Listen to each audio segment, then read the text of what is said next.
ओझा के गीत सबसे पसंद आई। गीत वैसा होके चेहरा भी ऐसा भगवान दिलन जेकर देखला से मन और दिल दोनों मचल जाए। भवानी भैया हमारे कहनी है मेरे बाप भरत शर्मा जी गीत गाती होने अब केहू गावत कहाँ बा। आज के दुनिया यूट्यूब वाला जुटल बड़े यूट्यूब वाला के कमाई के जरिया हो गई बा।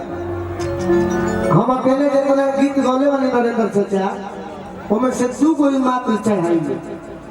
ये लोग इंतजार में का बा केहू न केहू के हम संगे गा दही कि हमारो कमाई निमन हो जाए टाइट हो जाए। कमाए के निमन कमाता लोग 1 लाख 2 लाख 5 लाख। तो गीत के फरमाइश हमारे ना हम फरमाइश करो दादा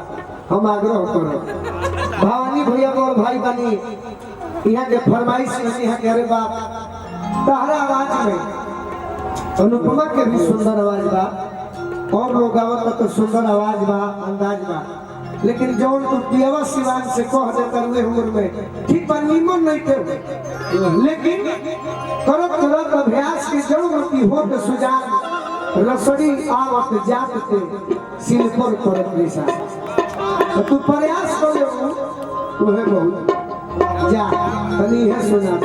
बाकी अकेले सुनई इधर साथ में कर भाई बाबा गीत के अगर केहू सजावे में केहू के हाथ हुई कि हमारे विशाल भैया के बाद बाकी अकेले और रूपा जी के संगे लेके अपनी तू कुछ ओढ़ आ के ना तू ओढ़ राम तारा साथे का तू ओढ़ हां मैंने मेहरारू नहीं है का हो गई तो ओढ़ावा ये के कहत कि मेहरारू मतलब हो भले से आजकल के डेट में गोविंदा के सारी चीजें भी जे सब मेहरारू के रोल से हिट बा तू कहत है मेहरारू के रोल से हिट नहीं हम धोती कुर्ता से हिट में क्या बात कर पियावा सिलान से अच्छा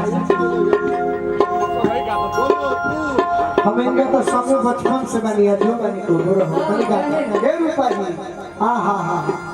पियावा सिलान से को शायर को एक सेकंड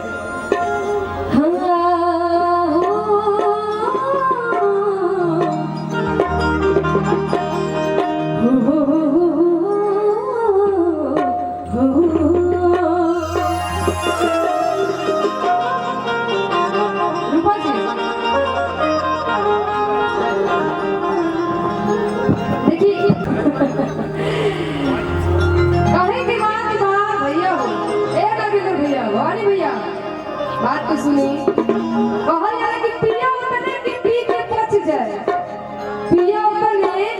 कि पियला के बाद पच जाए अब प्यार ऊपर से करो जे अकिए में जच जाए ठीक बा आन पे उतने आने के चाहिए आन पे उतने आने के चाहिए जे में शान और जान दोनों बच जाए गलती कहत नहीं हां तो देखिए कहे के भाव बड़ा सुंदर बात बा ई गीत हमरा बहुत दिल के करीब बाटे आदरणीय भरत शर्मा जी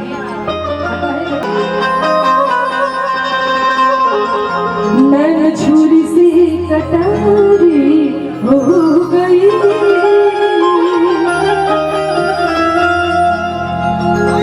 कि होई रूप के दुनिया और पुजारी हो गई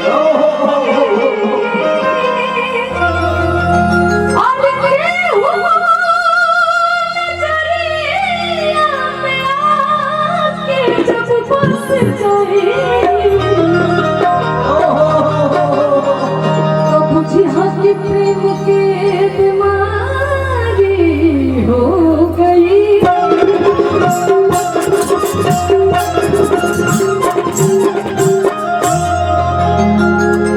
ऐसे कहते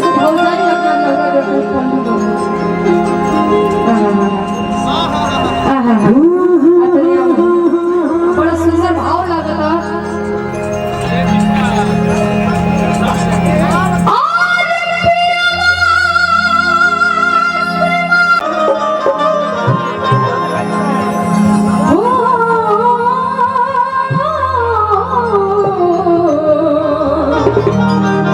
Oh